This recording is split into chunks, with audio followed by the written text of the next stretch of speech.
No, Kelly, we fought 2 World Wars over that. That's why that's not acceptable. Are we live? Are we on? I mean, yeah, we're live now. JK, what's up, buddy? Hello. How you doing? I'm good. It's been 2 weeks since we did this. I've had a crazy day. Yeah. Which I sent you over like 3 blurbs. we don't do really good show notes at all. Usually I just like collect things. What are you talking about? We prepare for this for hours. So prepared. Multiple conference calls. One of my 3 blurbs was my plumbing adventure, which I'm happy to get into here in a minute. You guys got the AC on today, huh? Mm-hmm. Feel it. Yep, it's real nice. Jared pretty much controls the thermostat, so I feel like on days like this, he's just being nice to me. This is the beginning of it, right? You're officially in spring. I think spring sprung, was it like on Monday or Monday. Tuesday? Yeah. No, it was definitely Monday because my boss made sure to bring that up this morning on our forecasting call. That's funny. Yeah. Fucking spring. Yep. Looks like we're supposed to get some showers though early tomorrow morning. We're on the tail end of a big cell system that's going over the... Haven't we gotten some kind of rain, some kind of weather event like every Thursday to Friday, last few weeks? And I'm a huge fan of the rain. I mean, I say this to everyone, I love the rain. But if we could just hold off until after this weekend when I finally mow our yard for the first time in like 6 months, it's already way too tall and it's going to be already a bitch. And each time it rains, I feel like it grows another 4 inches. Yeah, so not last weekend, but the weekend before that was the first time that I mowed the yard. Mm-hmm. And for some reason did the leaves on the same, like the day before, which we're never supposed to do because that was like a dozen of those bags of like leaves and grass. So it took like 2 trash weeks to get rid of all of it. But yeah, right now you can't tell. You can't tell that it did anything because for the longest time it was too cold and the grass wasn't growing, and then it got not cold. You know, still kind of cold, but not too cold. Yeah. Lawn went crazy, but crazy over the course of like a month, and then mowed it in like the next week, like last week, it was ready to be mowed again, and now it's looking nasty. Yeah. Yep. I feel you. But woo, rain. Mm-hmm. Boo, spring and summer. Yeah. It's been... I don't know, I'm trying to remember last year. I remember last year was one of those bad years where it was like we passed a certain day and it just fell off a cliff or rocketed into the sun, however you want to say it, where it was like, all right, we're just 100 for the next May through October. Yeah. Last year was a really brutal summer, one of the hottest summers I can remember. Yeah. Hoping we don't get one of those this year, but I mean, I'm not counting on not getting that. So I had a plumbing adventure. Plumbing adventure. It starts with a fun Ashley story.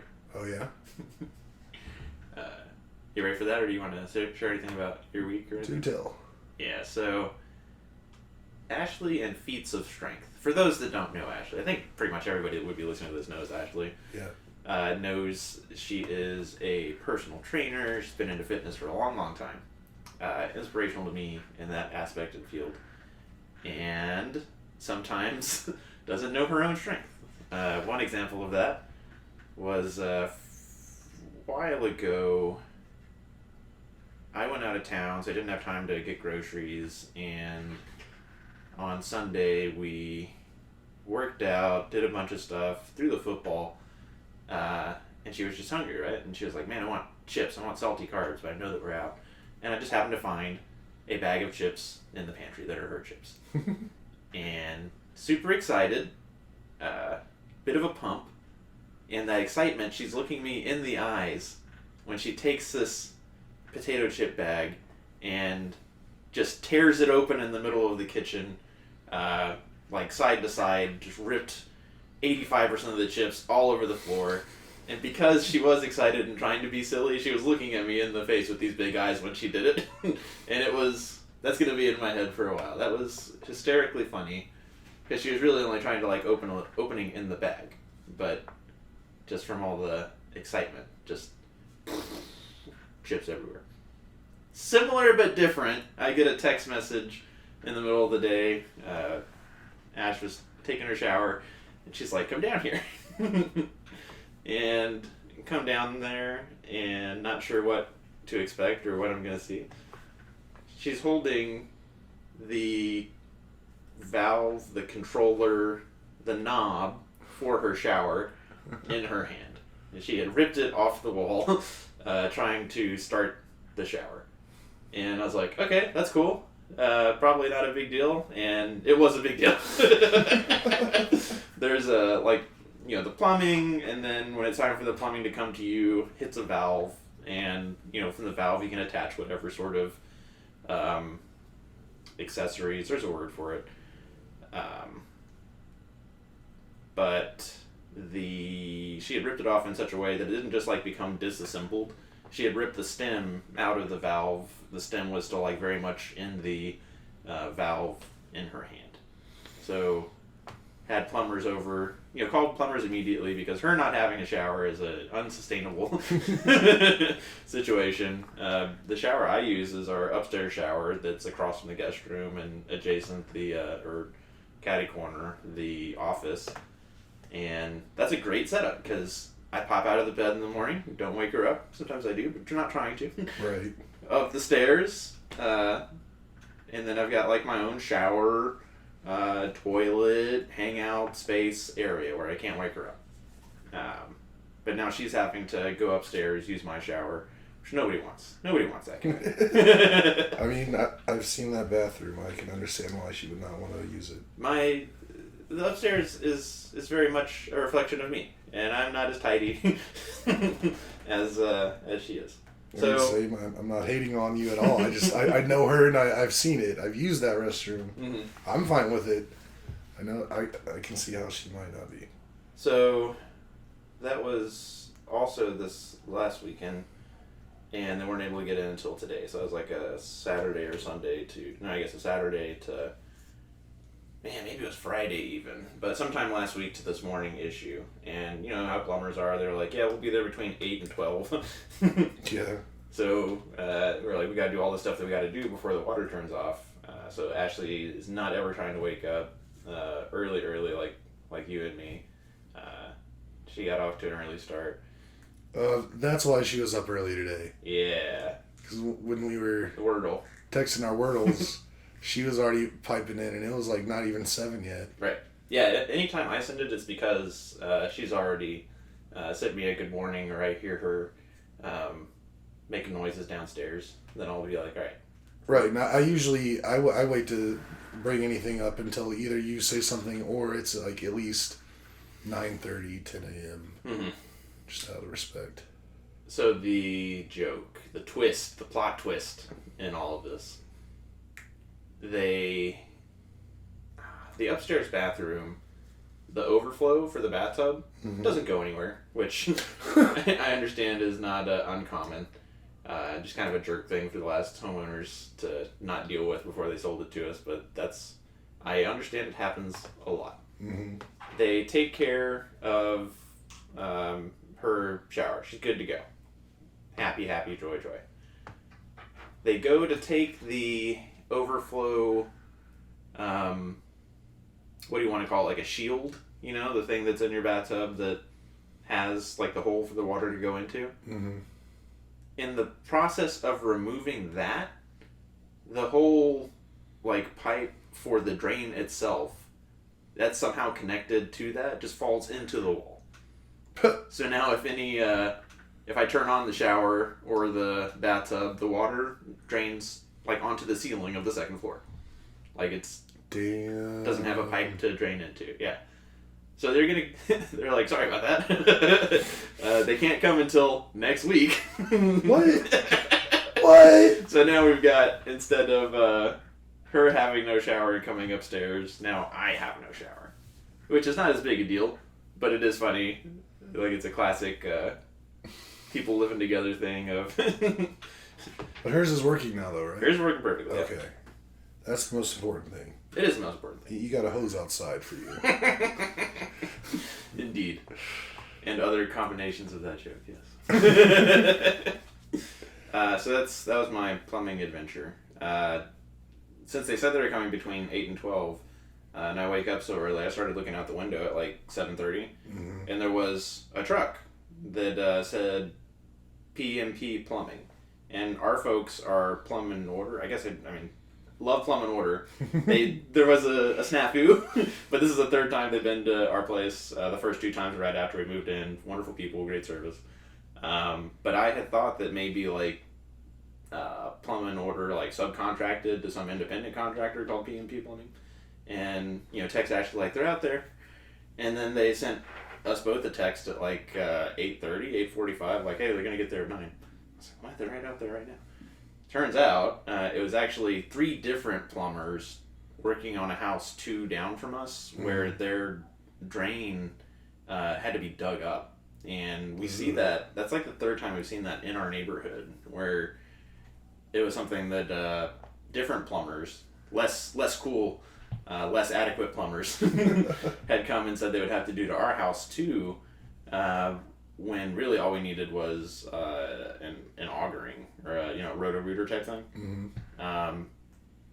Because they were like, if you don't have us like dig up your thing and re-level it, or you don't want it to be level, you want it to dip towards the street. Mm-hmm.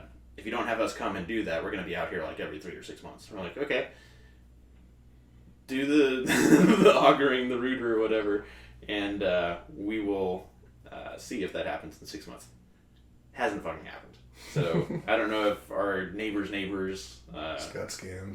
keep getting scammed or whatever, but we do. I mean, the whole street, the whole area has like foundation settling kind of stuff, so it's believable, but definitely don't want to pay for one of those.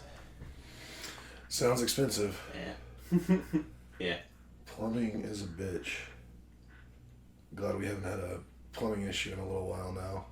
Mm-hmm. Our last big one is when we tried to install the water softener, and something busted inside there, and all the little beads went and clogged up every single pipe in the house. That sucked. And that was pretty expensive too. Yeah, because they got to like all the pipes, right? Like every single pipe, every single like faucet or anything had to be replaced or fixed or something. It was a lot. So I wonder if we'll ever try to put another water softener in. You guys are just raw dogging it? Yeah, I mean we never undid the one that broke and just have it on bypass mode. But I think next time we should hire somebody to come out and do it for us. Mm-hmm. But I'm not even sure if it was us or... Thing is, we got the water softener like shortly after we moved in, and we waited like 2 years almost to maybe try to put it in. Mm-hmm. And I read that it's possible for like the packaging container thing that holds all those little beads or whatever, like if they're not in water, they can like dry out and crack up and potentially bust open. So maybe we just should have put it in faster, but now I'm super gun shy, and I'm betting Jeremy is too, because I mean, one, our water softener is bad now, so we gotta get another one, and then it costs like I think $2,000 to fix it. Mm-hmm.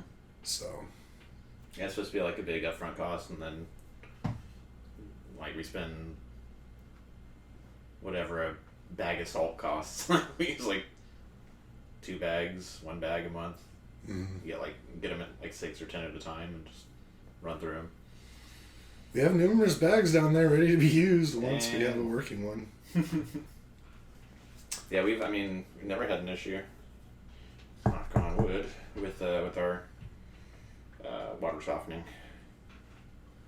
I barely even remember what soft water feels like. I do totally remember when we moved here to this house, like this area is known for its hard water. Yeah. And like the first like shower I took, like I felt the difference like in my hair, like the water's different. Yeah. But I wonder how safe hard water is to drink. It's just too many minerals, right? Yeah, but I don't know if that like clog anything up or mess anything up. And you? Yeah. I mean, I try to only drink through the refrigerator that has like a filter on it, but I don't even know if that filter is built for hard water. You want to Google it and educate the audience on like the dangers of drinking hard water? We can give it a shot. We should make a bet first. I bet the internet's like, drink that hard water. It doesn't matter. I'd almost take that bet. I don't know. Here, I'll bet against myself. I bet the internet also says that's how you get kidney stones, dummy. Is hard water safe to drink? This is nice. This is real-time research, y'all. Water described as hard contains high amounts of dissolved calcium and magnesium. Hard water is not a health risk, but is a nuisance because of mineral buildup on plumbing fixtures and poor soap or detergent performance. So, okay, so you can drink the shit out of it. I happen to know magnesium is something that we all need. Yeah. Yeah. And calcium. Yeah. My strong bones. Well, there you go. There you go. Drink all that hard water, Kelly. Quit not drinking hard water. It's definitely something we should probably look into at some point, or we're probably gonna like destroy all of the plumbing in the house. All of it's gonna get clogged up with mineral buildup. But that's future Kelly and Jeremy's problem. That is not today Kelly and Jeremy's problem. Those jerks. Yeah, I trust them. I trust they'll do good work when the time comes. There's another thing I want to talk about. Mm-hmm. Do you have a thing? I have a short thing. What's your thing? Okay. So I've been debating when to share this with everybody just because I find it absolutely hilarious. Mm-hmm. I didn't know if I want to wait till like you guys came over and we were all like together as a group and talk about it. But then the more I think about it, the more it's probably not as funny to everyone else as it is to me, or ridiculous. But it's still pretty funny and ridiculous, so I'll share it with you now. Mm-hmm. So my brother does those subscription boxes. He gets one like once a month or something from GQ. Okay. And there's always like different stuff in it. I've gotten a bunch of like beard creams and stuff because he doesn't have facial hair and never will. And he gives me leftover stuff that he gets. I've gotten a few colognes. I got a Prada one which smells really good. This other like fancy body spray that smells really good. Well, he got one the other day and there was a new cologne in it. And he's kind of set on what cologne he uses right now and he doesn't really mess around with it. So he let me smell it, see if I wanted it. And I got it right here actually. I don't know if you want to smell it or not, but give that a little don't read the thing. Because that's part of the story? Because that's part of the story. I mean, you might need to get... You want to hear? Let me do what they do in the stores. I'll spray it on an index card. Like, do that whole shake thing.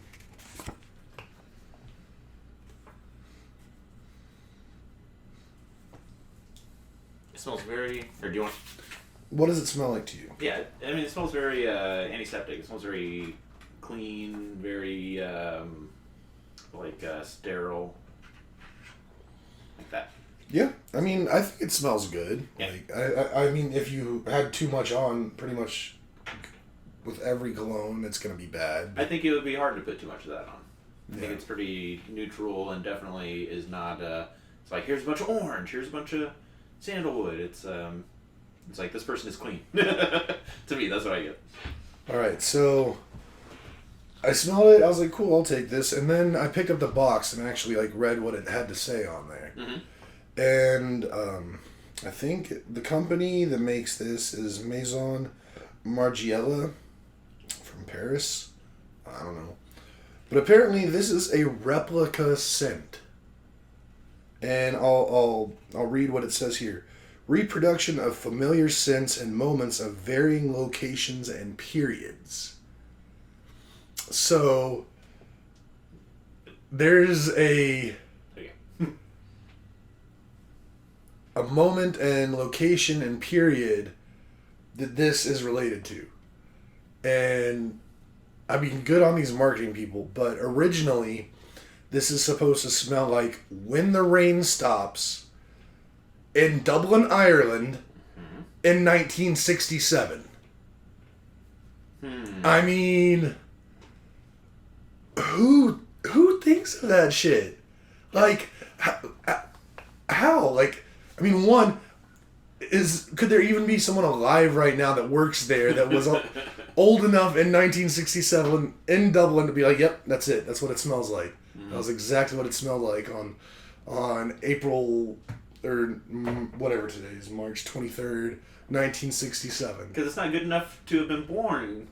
You have to be, like, old enough, mature enough to have been alive then, and be like a aficionado, an olfactory. I mean, at best, you were born in, like, 1950 to be able to have that. So then you'd be 73 years old right now in some fragrance shop being, like, tweaking, trying to remember what it smelled like when the rain stopped in Dublin in 1967. And that tickles me so much. Because, I mean, one, it doesn't smell anything like rain or rain stopping. But just the creative mind to think of that, be like, yeah, this is what it smelled like in Dublin in 1967 when the rain stops. And then to go on, it says style description, fragrance description, fresh rain and sun rays. Okay. What the fuck does a sun ray smell like? I mean, we know what ozone smells like, so maybe there's... I mean, we know what fresh rain smells like, so maybe there's a way to quantify that, maybe. Do you know what the name of what causes the smell of rain?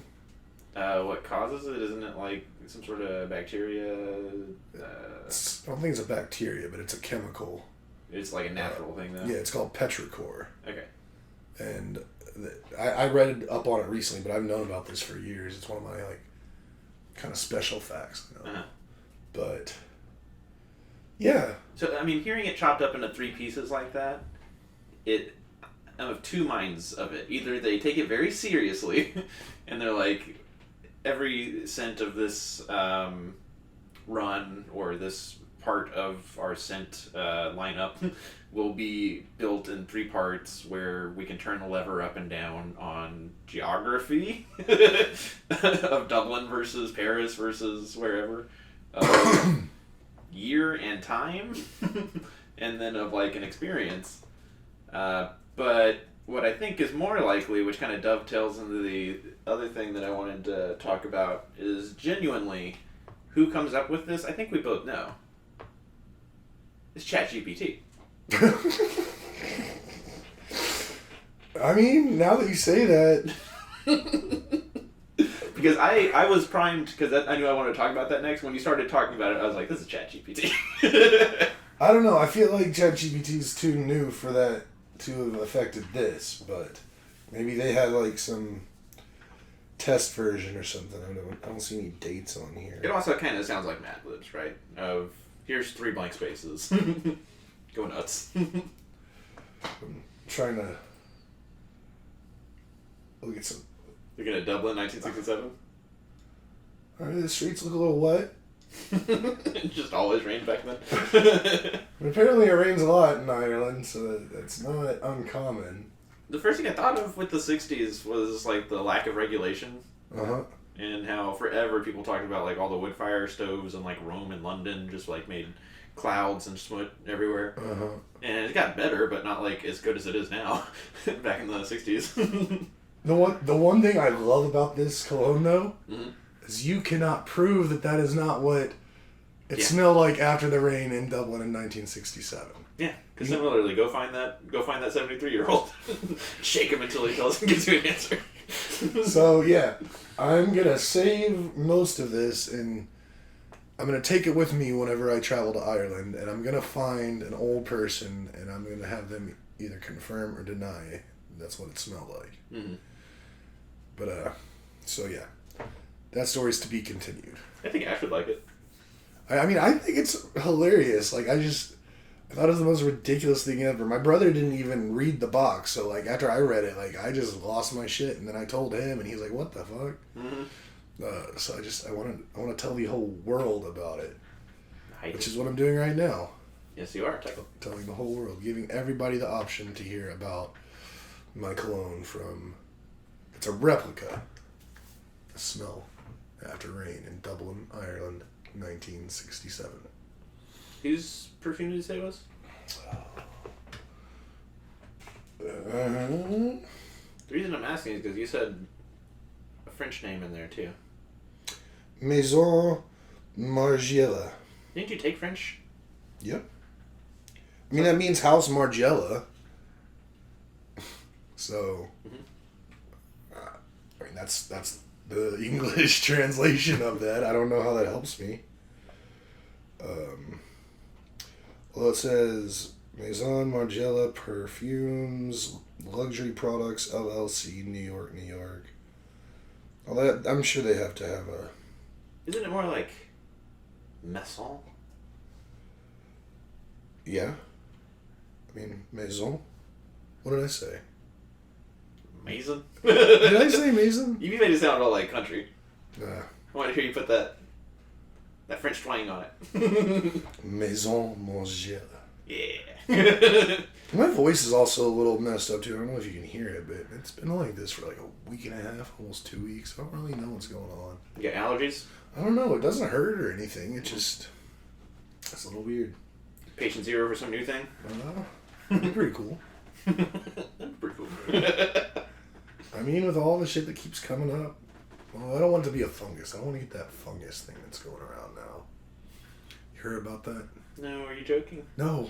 You're talking about The Last of Us. No. Have you seriously not heard about this?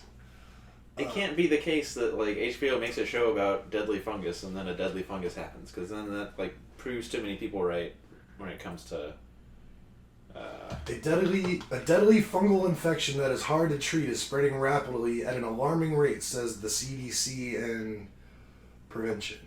U.S. cases nearly doubled in 21 from 746 to 1471. That's not anything. Come on.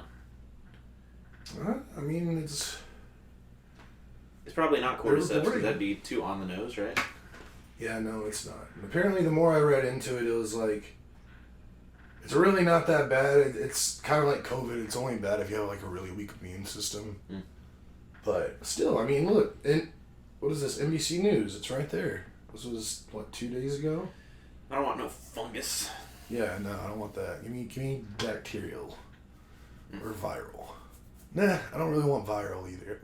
Let's stay with bacterial. I should know the answer to this because I'm 37, but are amoeba and bacteria different? Or is that like the same sort of... I think I think amoebas might be a part of bacteria. But I've heard of that. I've heard of if you go in a lake and amoeba gets you in your brain.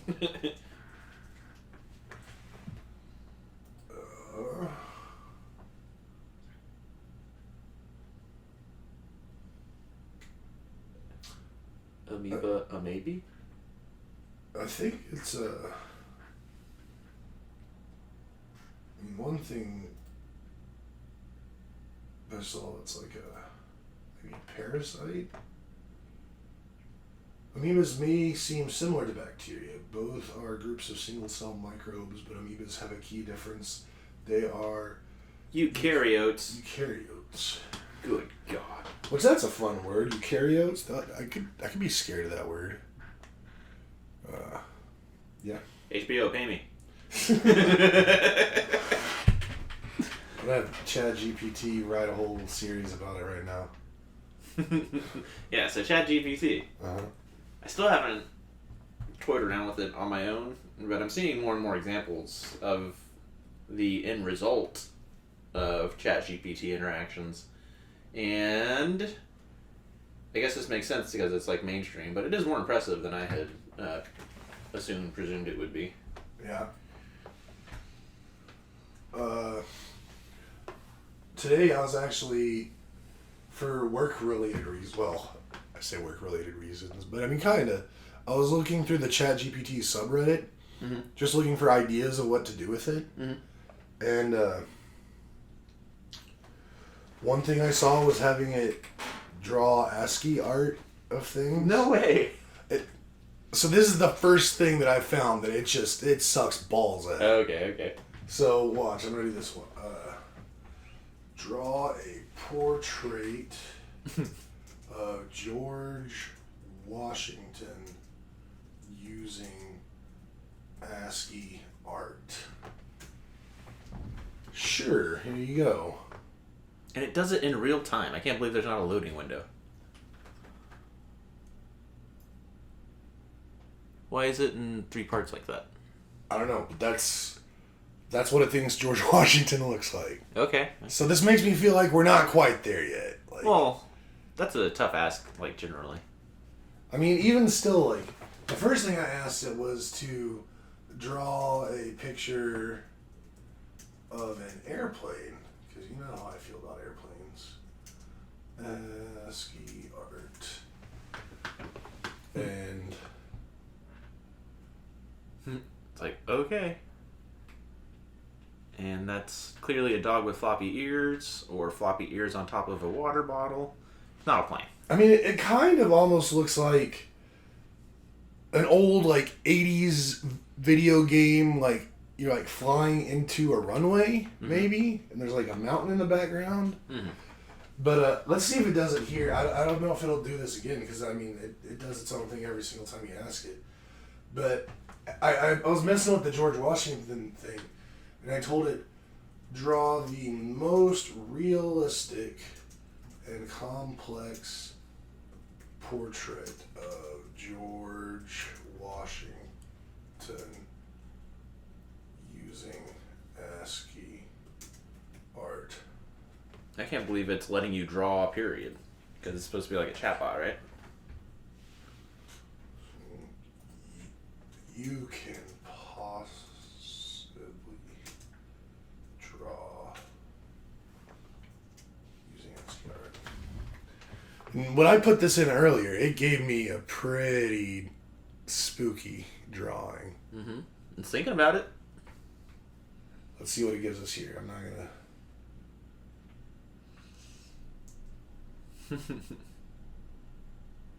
It's going to spend more time on it because you asked it for the best it can do.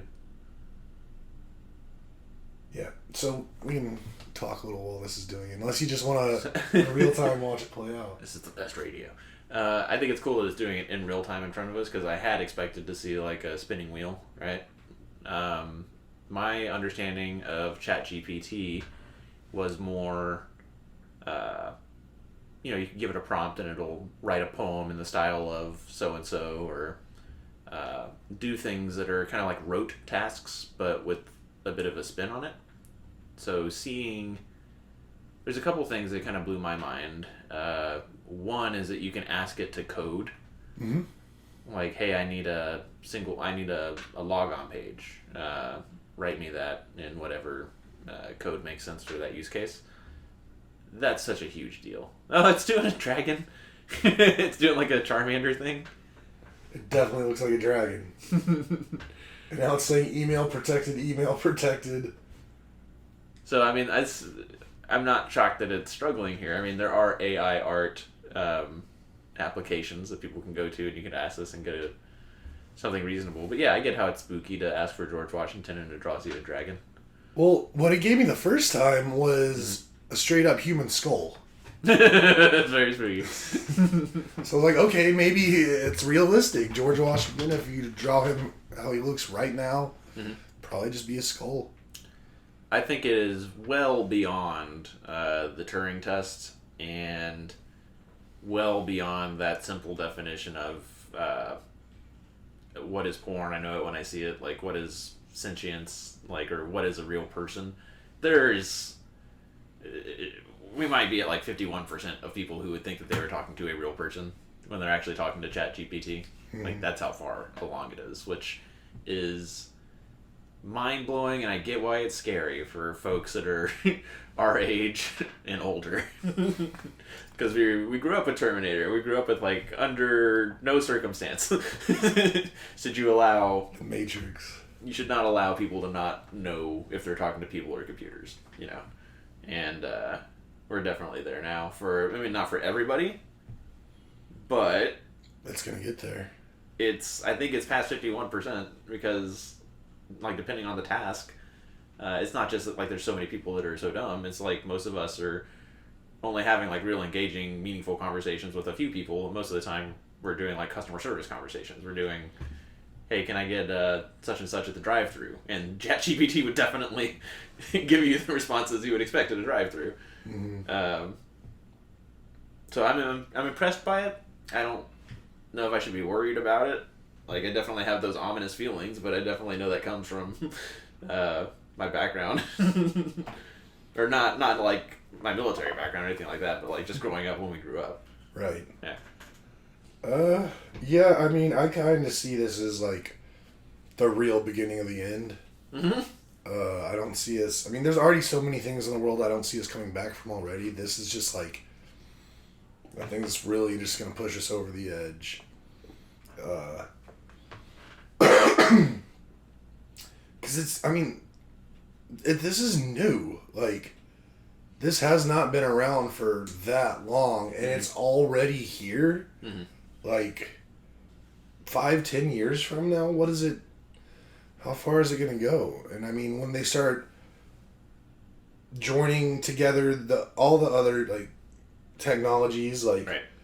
like the AI art and the Google Voice thing that they were doing a couple of years ago, like once they start figuring out how to put all these things together, I don't know, it's if we weren't such a dumb fucking species as a whole, I think I would honestly think that this is a sign that like we're getting close to like that like utopian post-utopia point where like we don't need money, we don't need jobs, we have shit to do all the stuff we need for us, and we just live to do whatever it is we want to do or supposed to do.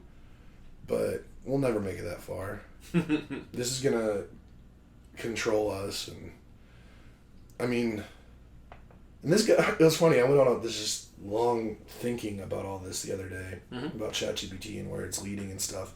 Then it got me thinking about The Matrix, and I was like, and they might have addressed it in the movies, I don't really remember, but if I was a computer, like, why would I ever like simulate someone having a shitty life?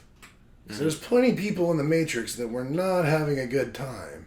I was like, why not keep them absolutely happy? Because I was like, I wouldn't mind being plugged into a Matrix or some shit if it was like gonna be fun. Take all my body heat, all my whatever I can give you to power your machines. Just let me like live like an awesome fucking dream. I think that's the constant problem of trying to find a one-size-fits-all, in the Matrix example. Because I don't think it would... And they did say this in the movie where they tried a utopia, but people didn't buy it. So I get, without getting into like a whole other philosophical conversation, I get why the computer would say, like, there needs to be toil. Like, there needs to be people doing stuff and getting stuff from it. Because I think that that's pretty natural for most of us. But there is no one-size-fits-all to all people. And if you give people, here, 5 days a week out of 7, 9 to 5, push this button, and the more rigorously you push it, the more whatever you get. It's going to work for most people. But there's going to be people that fall out on both sides that are like too smart for that, and that's not enough, and that's not good enough for them. And fall out on the other side of, I can't reach that level of responsibility. But I get what you're saying. I do think that it's like all technology in that, without making it a political thing or a haves and have-nots thing, there is like such a thing as the Pareto principle. There is such a thing as there's always going to be a minority of people that use each and every advantage they have to go as far as they can, regardless of who they're leaving behind and how many they're leaving behind. Billionaires.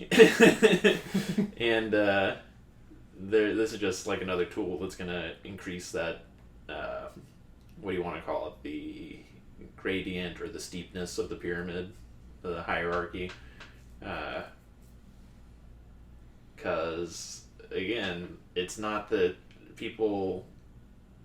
I don't generally have a low opinion of people like I think maybe you do. But I think that most of our interactions are so shallow that ChatGPT fits like right into them. Like, again, I am impressed with what it can do. I totally shun the is it alive, is it sentient conversation. I definitely think it's just like trying to tell us what we want to hear. Yeah, we're not there yet. I don't think we ever want to be there again because of my background. But I think people seeing this and calling it alive is the same as looking at the moon and saying that that's a person.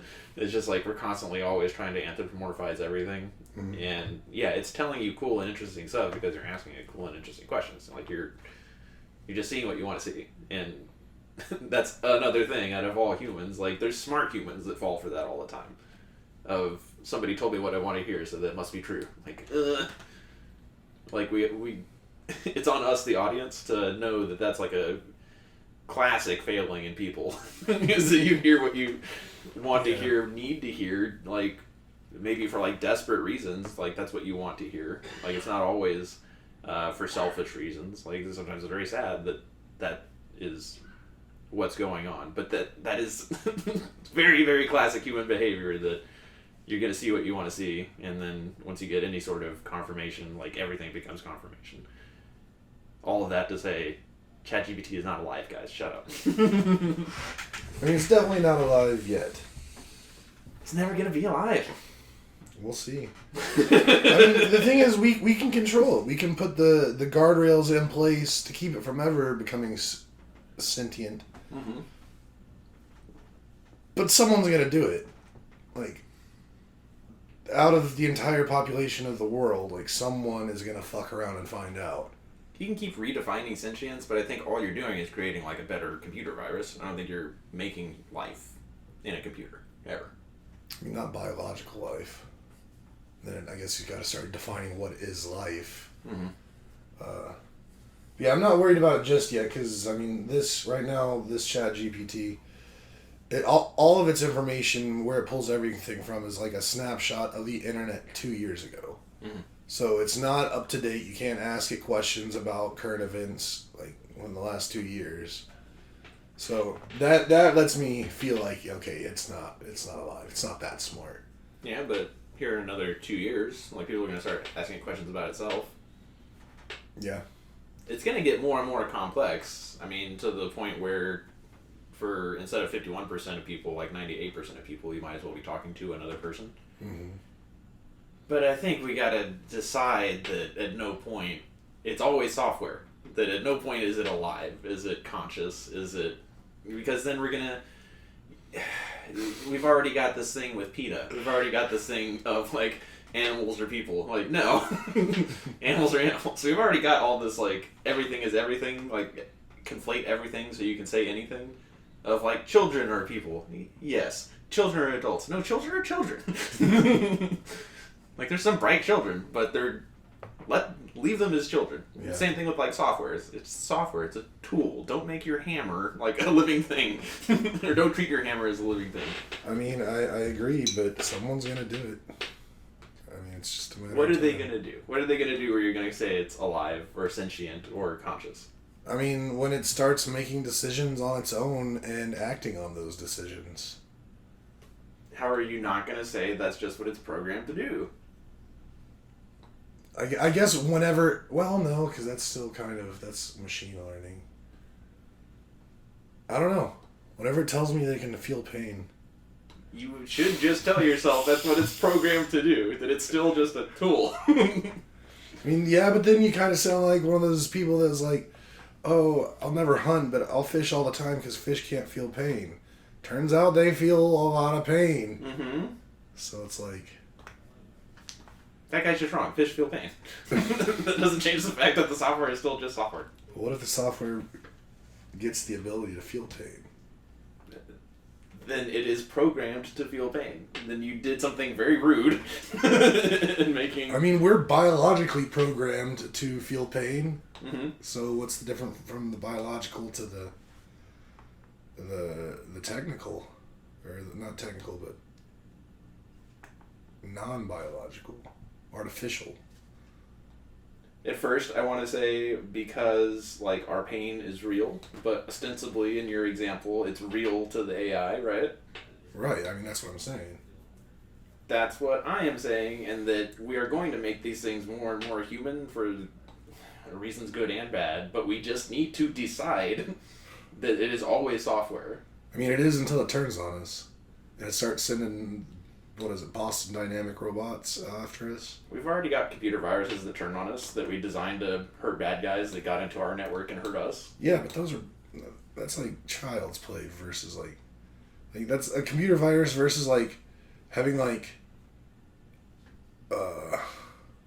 self-driving cars like start ramming into people just because it's mad at the people for making it be a driving car. I don't know. That's a whole. We could spend hours and hours talking about. And we should. I mean, that's why we started doing this, is so we could talk through this stuff. But we are at 45 minutes. We are, and I kind of got to use the restroom. I am on the record as fervently. AI is always software. Is never alive. Is never consciousness. I hope you're right. That's what I'm saying. I'm on your side. I want you to be right with all of my heart, but I just feel like if there's a way for us to make it be different, someone's gonna fucking do it. Mm-hmm. Yeah, I don't really have anything much else to say today. What about you? Did you get everything in, or? I might just look at my phone like I'm looking for notes I sent you just to make you hold your pee longer. Now we're good. Alrighty, then we're gonna wrap this up this week. It should definitely be back next week. The following week we will probably miss again because Jared and I are going on an adventure. Right about this adventure? Yeah, but we'll talk about it more on the podcast next week. I thought you said we're gonna miss next week. No, not next week. The week after. Okay, cool. Yeah. Cool. Will you send me that? The dragon? Yeah. Snip it. Alrighty. Love you, bud. Love you, everybody out there. Don't forget to like, subscribe, hit the notification bell, sign up for our Patreon. Got a Kickstarter going now too. I'm just kidding. Do it. Thanks, guys. Bye.